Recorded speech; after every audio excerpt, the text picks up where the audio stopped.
प्रभो त्र्यंबकं यजामहे सुगंधिं पुष्टिवर्धनम् उर्वारुकमिव बन्धनात् मृत्युर्मुखेयमामृतात् बाबा धवलेश्वराय नमः। दीपं यदि परं ब्रह्म दीपं यदि जनार्दनः दीपहरतु मे पापो पूजादीप नमस्तुते। धवलेश्वर महाप्रभु संसार सुखी रखंतु। आज शुभ सोमवार समस्त श्रद्धालु भक्त मानक आशीर्वाद करंतु। मनस्कामना पूर्ण करंतु। कर्म क्षेत्र उन्नति करंतु। ग्रहरिष्ठ खंडन करंतु। जगतर मंगल करंतु। ईश्वर कल्याण करंतु। आपणकर नाम प्रकाश करंतु। सेवकर डाक श्रवण करंतु। समस्त गुआवसा भक्त मानकर मनस्कामना पूर्ण करंतु। महाप्रभु धवलेश्वराय नमो नमः।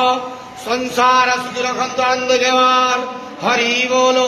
आज शुभ सोमवार समस्त श्रद्धालु भक्त मानक आशीर्वाद करंतु। आनंद व्यवहार हरि बोलो।